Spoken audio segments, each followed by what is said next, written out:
What up? Happy Tuesday, everybody. How you doing? How you feeling? I need to know in the comment sections below, okay? Welcome to our third episode of Season 5 of Behind the Music. I am so happy to be back. I'm so happy to see you here, okay? This week we have an amazing R&B artist on the show. What I love about his artistry, but also about having an R&B artist, is that as of late I've been doing this series called 3 Artists You Should Add to Your Playlist, and as of late it has all been R&B, and that's the one that I've been getting the most comments on, the most reception on, so I'm super excited to now bring on one of those artists on the show for us today. It's gonna be so good. For those that aren't familiar and didn't see the little promo post, we have the fantastic JRosé in the house today. He is an R&B artist based out of Toronto, Ontario. Okay, and his heritage, I don't really feel like his heritage is infused in his music, but his heritage is rich, and I do think it adds a little oomph, a little something special to the music that he gives us, okay? Right now in the background, we have Devil Wears Prada playing. This is a single off of his latest and honestly his first EP. The EP is Where Do Fallen Roses Go? It's a deep one. It's a deep one, and it's definitely for those that are going through the hardship of love, okay? But without further ado, let's invite the artist of the night into this conversation, guys. Please drop your favorite emoji for the one and only JRosé. Hello. How are you? I'm good. How are you? I'm good. I'm jamming out. This is my favorite song on your EP. Thank you. Do you have a favorite song from it?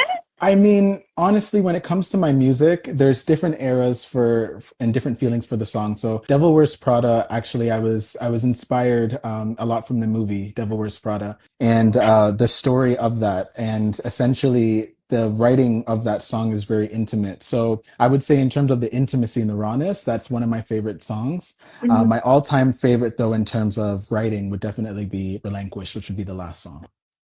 Okay. And we're gonna dive into it all as well. Welcome to the show, though. Before we get, how you doing? Thank you so much. How you feeling? I'm feeling good. Again, I want to thank you for even, giving me this opportunity. I have much respect for people who share their platform with local talent. I think that's so important that everybody has some kind of foundation and where they start. So I'm, honored to be here. This is one of my first Instagram lives that I'm doing. So thank you so much. Amazing. I'm so happy to be your first. That's so cool. I feel privileged. Also, shout out to everyone that's watching. I already see an I love you. They're talking about you. Thank you. I love you too. Okay, so let's bring it back to the beginning of your career. What inspired you to pursue music? So my relationship with music goes very deep. So I've had a love for music, and I've known I loved music ever since I was small. So, as early as 5 years old, I would be sitting down listening, to my mom's Walkman, and I'd be listening to old tapes and old songs and old albums. And one of my first albums that I listened to was Butterfly by Mariah Carey, which was released in the early 90s. And I just remember listening to that whole album at like around 5 years old and just crying because of how beautiful and how intense and how interwoven her lyric and her artistry was and how she expressed herself. I think that it was such a beautiful, capsulated moment that resonated and lasts forever in my heart. And it directly inspired me to find that inner music within myself, because there was a reason why music was moving me so much. There was a reason why, I would cry with certain songs, and I would look deeper than just what the song was, but what the lyrics were. And I was this, passionate since I was small. So I knew that my heart definitely was where the music was. And now in terms of finding my voice, I think that my inspirations in terms of, as I always say, Jodeci, Boyz II Men, Mariah Carey, Casey and JoJo, Brian McKnight, and so many others have definitely inspired me to find, what my voice is and what that means to me. So it's a very deep and rich and fulfilling journey so far. Yeah, absolutely. What were some of those songs that were bringing you to tears when you were younger? Butterfly by Mariah Carey, Butterfly. Outside by Mariah Carey, Back at One by Brian McKnight, Casey and JoJo's cover at what's it called? Oh, it was a Stevie Wonder original. Um, Okay. I can't remember the name of the song, but it was a cover that they did of Stevie Wonder's song. And I just remember listening to the MTV Unplugged, and I just remember being a kid and I was crying. And my mom said, "Why are you crying so much?" I said, "Because the lyrics are so deep, it's moving my soul, like it's giving me chills." And there's just something about the vocals back then. I Yeah. love what R&B and where R&B went to now, but something about the vocals back then that encapsulated how you felt, and it really Yeah. invoked what emotion that they wanted to. And that just inspired me so much to find that within myself. Yeah. Wow, wow. Yeah. Okay, I can't lie. I was not crying to songs when I was younger. Like that's when you know it's like really touching your soul. So was Mhm. it the way they were singing it, but it was the lyrics? Yes, it was the way they were singing it. It was the Okay. lyrics, and it was a choice of like the inflections that they used within their voice to convey those Okay. set emotions. Because I'm Wow. a huge believer of and a huge fan of like technique, vocal technique. So, Yes. every morning, for instance, I wake up in the morning and I sing, my whole EP while I'm running on the treadmill because I'm building up my technique and my stamina. And there was something about the technique that these R&B artists used to, that they done and that they still do, that Yeah. just really improve the overall sound of the song because you can make a really good song, but when your voice is doing exactly what you want it to do, that's everything. That's Yeah. everything. Yeah, Hmm. absolutely. Yeah. Okay, so nowadays when you're performing, is that your goal to make the audience cry? My goal is to get the audience to feel my set emotion. So if I'm making Okay. a song and this song that I had has to do with heartbreak or finding yourself or healing from something that was really painful, I want you to feel that set emotion. So I try my hardest to invoke the rawness and the emotion into the song, so that way it's felt because I really do believe that the artist, when you're performing, you're connecting with those fans, you're connecting with the audience, Absolutely. and how you Mhm. convey yourself is everything. It's more than just recanting that song, but how does that song make you feel? Go back into that moment, feel that moment, become intimate with that song, and express how you want to feel to the audience. So that way they know exactly what level you're on, and everything can be in synchronicity. So not only are you healing through this creative process and creative expression, but you making us, Yeah. the listeners, heal as Yes, well. that's the goal. Yes. I love it. I love it. I love it. So, out of all the stages you've been on, especially like in your early stages of your career, Mhm. what was that moment where you're like, "Oh shit, like this is my first professional gig and like we're doing it." Actually, my first bigger professional gig was actually a few days ago. So I performed at a pretty big venue. Yeah. There was around 200 people, maybe more. And they reached out to me. They wanted me to perform. They were a huge fan of my music, and I was like, immediately. I have this thing where sometimes I go into myself. I'm like, can I do it? Is my voice going to do what it wants to do? And I start going into myself and I start talking myself out of it because I know that the motion of where my life wants to go, it's moving very fast. And I've Mhm. always known since I was small that the minute that I start getting that ball rolling, that it's going to roll. And when it rolls, it's not going to stop because this Okay. is my passion and it's what I want to do. And so I know Yes. that every step that I make forward, a new opportunity presents itself and things Yes. get more serious and it starts to level up. So they reached out to me and they wanted me to perform a set of 3 songs. Yes. And, they were all huge fans of my music and I was really honored to do that, but I was really nervous. I'm like, it's such short notice. They told me about 2 days prior. And so I go out there and everybody was, being so supportive. They were, yelling my name and they were singing my songs. And I think that that's when I realized that everything that I've dreamt of up until now is slowly starting to come true. And that means everything to me. Like the inner child in me smiles every day because I made that decision to take that leap of faith and go for my dreams. Yes. Yeah. And so what was it like? And what was the venue? What was the occasion? So the venue, it was at a place called Bond Street. It's 222. So it's partial open mic, but there's partial performances where they bring artists in. So the good thing about it was there was a lot of other local talent. It's in Oshawa, and it was a lot of other local talent that came, which was really nice. Some music students, etc. But there was an audience that came for the artists that were headlined there. So when I was performing, I just remember being very nervous, and I just remember just looking straight just out into everybody's faces and just looking into the crowd and just realizing that this is what I want to do. You know, that adrenaline that I transfer into a whole different person when I am on stage and when I'm performing. And it's almost like I don't care anymore. You know, I talk myself out of doing it until I do it. And then when I do it, I realize this is what I want to do. And then I want to just continue going. So it's such a process, but breaking out of that self-sabotage was something that I had to learn from early. It's Yeah. very important because you will talk yourself out of doing anything, especially when you know that this is, you know, things are moving very fast. So when you know that the universe is working the way you want it to and it's working in your favor, you start getting scared and you want to pull out because it's like, okay, this is, I asked for it, but you're giving me what I asked for a little too fast. You have to learn to accept that and to walk into that. And I know that there's going to be more performances where they're going to be bigger. I'm going to be more nervous, but I have to continue to remember what that inner child in me wanted and always dreamt of doing. Absolutely. And let's talk more about that mental shift because Hmm. self-sabotage is such a real Yeah. thing.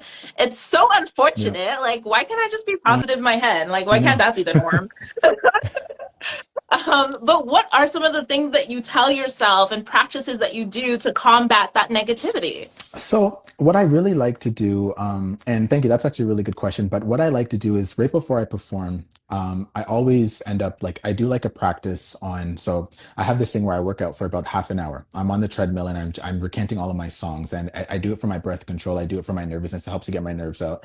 But another thing that I like to do is I like to sit there with myself, and I like to go into myself, and I like to talk to myself, and I like to tell myself, okay, you know, you're nervous, but you have to understand you're nervous because you're making progress. You're nervous because you're moving in the right direction. You're nervous because you're taking that leap of faith.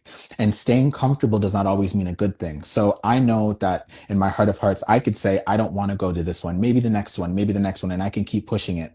But I know that staying in my comfortability zone at that moment is not ideal for what I want to do. I have to constantly step outside of my comfort zone and push myself. And so I'm constantly telling myself and reassuring myself that I'm going in the direction that I want, and uncomfortability is a good thing. So as long as it means progression within the path that I chose. Listen, easier said than done. But absolutely, absolutely. Hmm. I deeply resonate with that. Hmm. Self-doubt is something that I struggle with as well, but Hmm. also that clarity of where I'm Hmm. going and what I want, and Hmm. the fact that I know that I know Yeah. that I know it's going to happen Hmm. is also something that I can relate with you on. Yeah. Yeah. It's quite interesting how both can Hmm. exist at the same time. Yeah, for sure. It is. It's really interesting. And it again, they're two sides of the same coin, and they work hand in hand. And again, a lot of the times, as I always say, we're our own biggest enemy. It may sound cliche, but it's very true. We are our own biggest enemy, and we can hold ourselves back from a lot of things if we don't jump out of that mindset of saying that being uncomfortable is a good thing. It's not easy, and it's still not easy. Even when I say these things and I go on stage, I'm still always like, you know, I can't believe I'm doing this. I don't know if I'm doing it. What if I'm telling myself the wrong thing? What if this is not, you know, what I'm supposed to do? What if something happens? What if I embarrass myself? But it's just telling yourself that you have to do it and pushing yourself. And in that moment, there's a strength that unlocks within yourself that you never knew existed. It's when you push yourself and pass those barriers, you start to realize that you're stronger, and you get stronger each and every single time. So I remember there was a time where I wouldn't even sing in front of anybody when they asked me. Now I'm performing in front of, you know, over 100 people. Like I look back and I say, this is the progression and this is the way that it's going and this is the way that I want it to go. So this is definitely the path that I want to do. So anything in life that you're doing, you have to understand that if it is aligning with what you want to do and you're feeling comfortable in what you're doing, but also understanding that you are making the necessary progression, then that uncomfortability is necessary in order to move forward. Absolutely, Mhm. absolutely. This is also translating to me that 2025 is your year. Yes. Yeah. Yeah, you said period. Yeah. Period. Cool. Do you have any plans? Anything? How can we support you this year? Honestly, I have lots of plans this year. Yeah. This year is the year that I am experimenting with a lot of different music. So again, I'm known as like an R&B soul type of artist, but I'm really stepping outside of the box. Like I have some songs that are like punk. I have some songs that are rap related, R&B, Wow. soul, alternative. I'm really dancehall. I'm really experimenting with my sound, and I'm not trying to limit myself because a lot of the times I'm so limited into a box. I'm limited, you know, with a lot of great R&B artists, but I like to look at myself as somebody who likes to make music in whichever category that I'm feeling compelled to do, and whichever way I like to express myself. So if I'm sitting down with a producer and a beat resonates with me that might be uncomfortable in terms of what I usually do, then I'm pushing myself to write on that, and I'm pushing myself because if my soul usually tells me this is it, this is a song, and the lyrics come to me and I start writing. So in Yeah. terms of support for this year, I mean, showing up to my shows, letting me know what you think about my music, how I can always, I guess, better myself and better my artistry. I'm always open to, opinions. I'm always open to, criticism, and I'm always open to people's, different opinions and ideas of what they think I should do or where they think I should go. Because again, it takes a village. It's not just myself. It's not just my ears. I always say it falls from my ears, and then it goes to my producers, and then it goes to the listeners. And I like to take everybody's, opinions and everybody's advice that they give me, and I apply what's necessary and what I think would be beneficial for me. Then so just continue to support me and just continue to check out for my new music, and yeah, spreading positivity around. It benefits all of us. So Yeah. those are the ways that you can support me for sure in 2025. Oh my gosh. Well, I'm excited to hear this rock punk situation that's coming our way. Yes, yeah. Damn, that's such an extreme from R&B to Oh yeah. rock.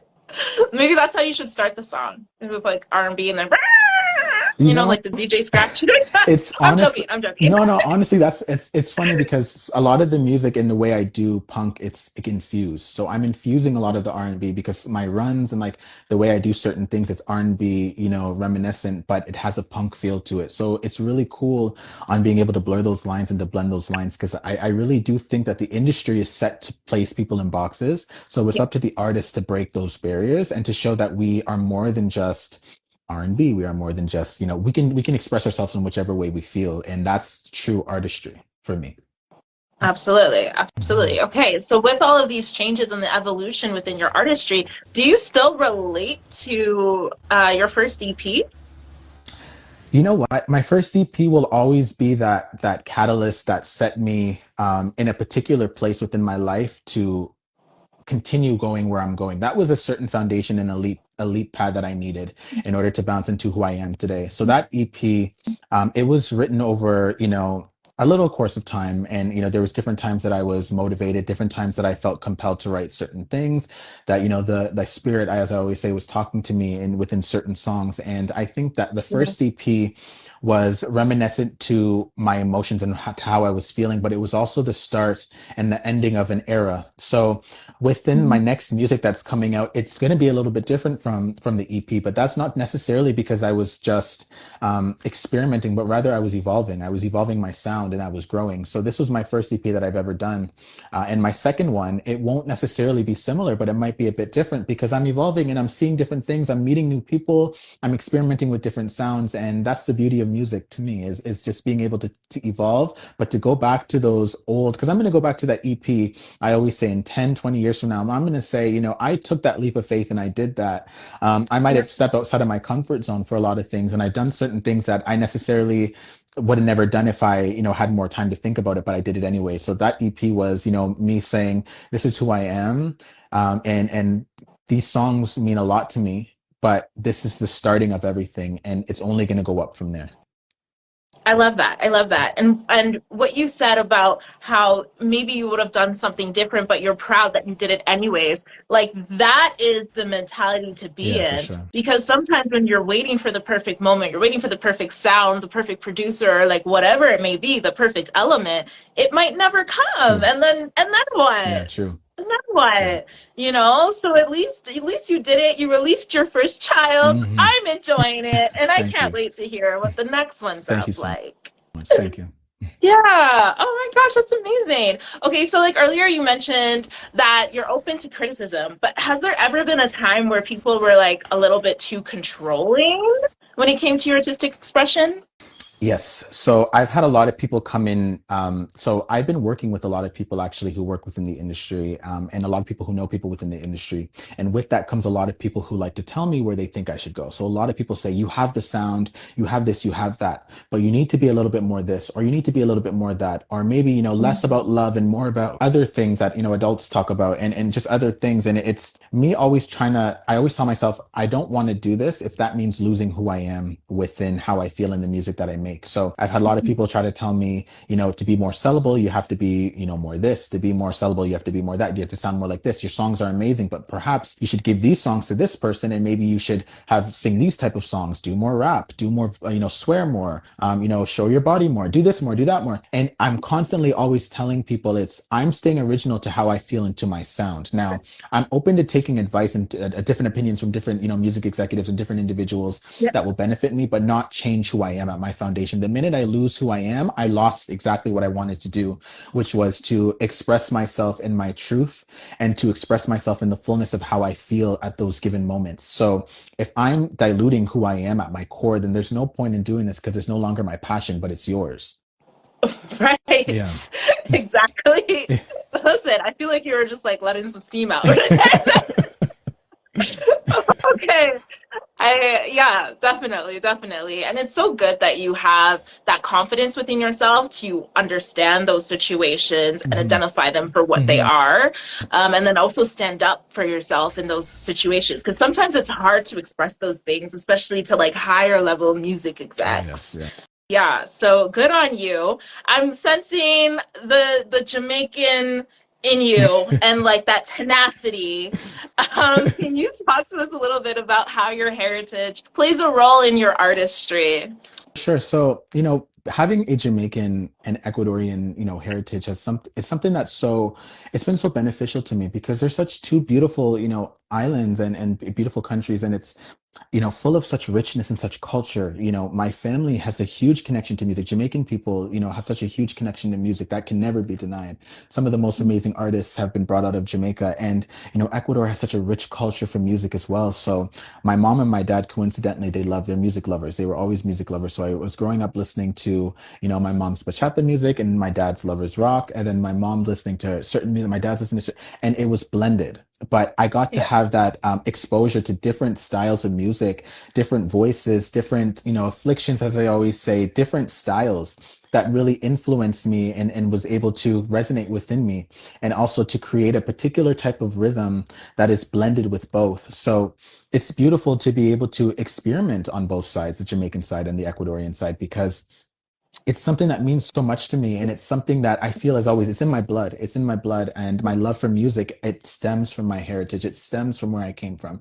It stems from my family. It stems to the culture. And I could never be more happy to say I'm proud of being, where I'm from. And I'm proud to say that I have an Ecuadorian Jamaican heritage because it's molded me to who I am today. I love it. I love it.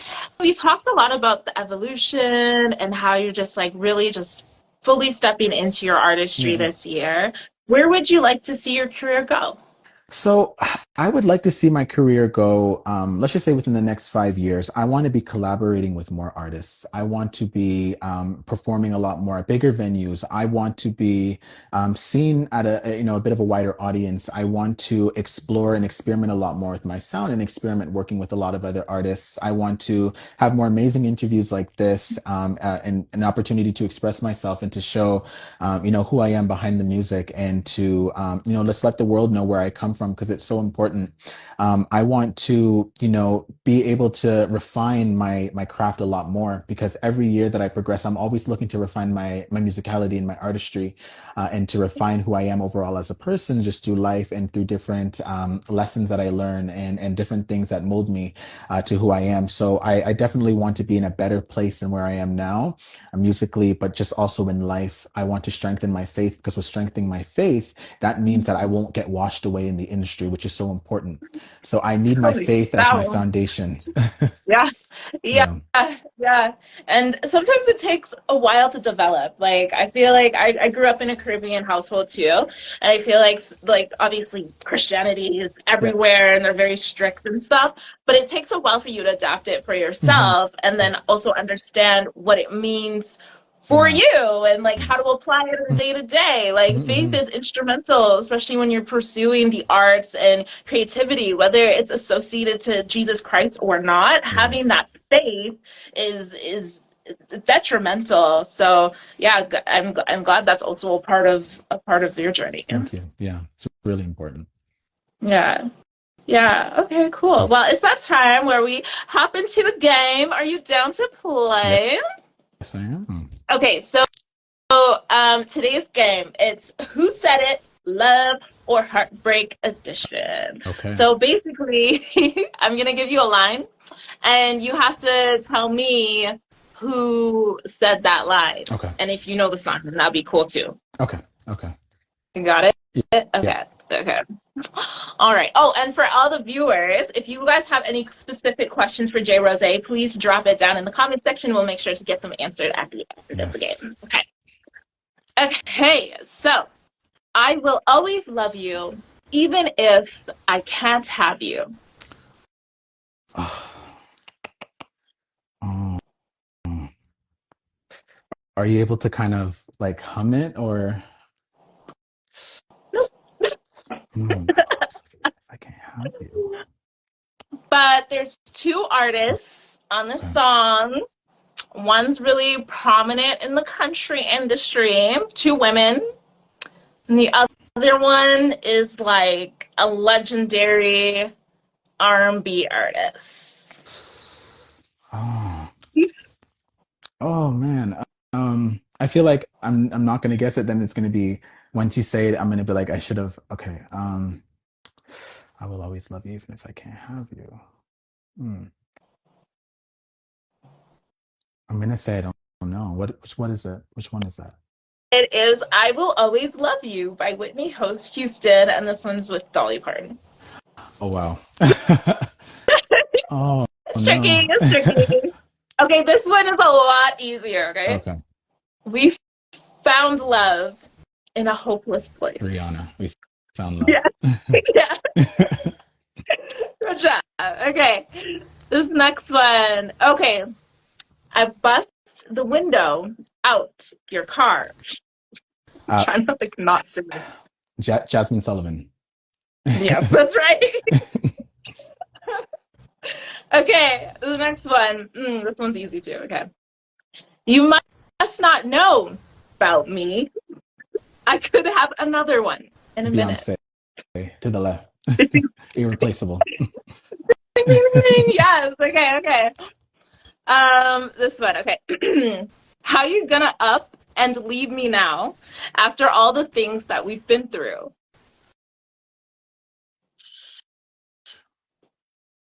I feel like I know this. I know this song.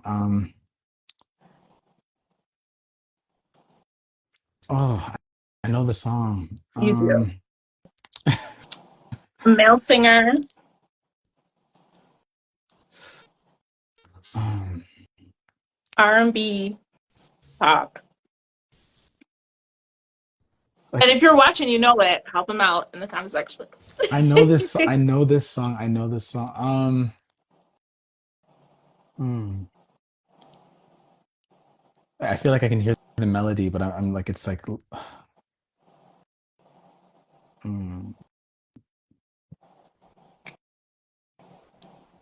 Oh, I'm gonna have to ask which one that was. Oh my No. gosh. Ordinary People, John Legend. Wow. And that's one of my favorite songs. Oh my gosh. Oh no. It's okay. It's okay. Okay. Your next one is I should have bought you flowers and held your hand. Bruno Mars, When I Was Your Man. Yeah. Great job.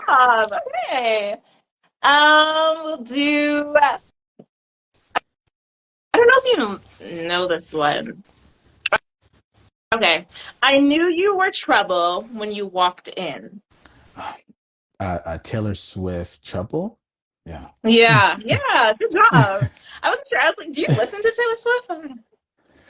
I feel like everyone listens to Taylor Swift, but like not on purpose. Yeah, You know, you just yeah. walk into a store and then you're like, oh, it's Taylor Yeah. Swift. Okay. Okay. And then this last one. You're toxic and I'm slipping under. Hmm.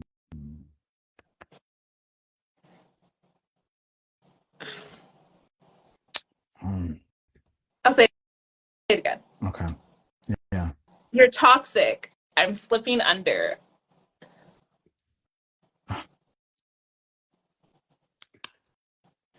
Mm. Oh, I'm gonna have to get you to tell me this one. No, it's okay. It's toxic for Britney Spears. Oh wow. I wouldn't have guessed that That was a little honestly. bit of a throwback, though. Yeah. Awesome. Well, you killed the game. Good job. Good job. I really wasn't sure how that was going to go, but you did a really good job. Thank you. Amazing. Well, thank you so much, JRosé, for joining us here on Behind the Music. Please let the people know where they can find you. And yeah. For sure. So you can find me on all socials, JRosé Music Official. Again, check out my latest EP, Where Do Fallen Roses Go? My latest release, Midnight Bloom, and look out for a lot of my new music. Thank you for taking the time to check this out. And to everyone who is achieving their dreams and everybody who is, fighting that daily fight to push yourself, continue doing it. Push yourself out of your comfort zone and understand that every day that you push yourself is a day that you're making it closer to your destiny, no matter what it is, no matter if it's music, it doesn't matter what it is. Apply yourself to it and understand that we imprison ourselves within our mind and we tell ourselves that we can't do something when we can. So push yourselves, push yourselves, push yourselves. Stick to your faith, whatever your faith is. Stick to your Yeah. beliefs. Never give up, and never let anybody tell you that what you want to do is unrealistic and not something that can be attainable. Prove them wrong, but most importantly, prove yourself wrong, because you achieving your dreams is not for everybody else, but it's for yourself. And I always understand that. Oh God! Oh my God! Yes, I concur. I want to add more, but I don't want to bring the both. Oh gosh, that's so good. Thank you so much for coming on, inspiring the people. Thank you. For all of those that are tuning in, this is Behind the Music. It's a weekly podcast that happens here on Instagram Live. Go ahead and give us a follow if you love conversations like this. We'll chat. I'll see you guys next time. Thank you so much. That's today's episode. Thank you so much for joining us. Don't forget to rate, comment, and subscribe for more conversations with artists in Canada.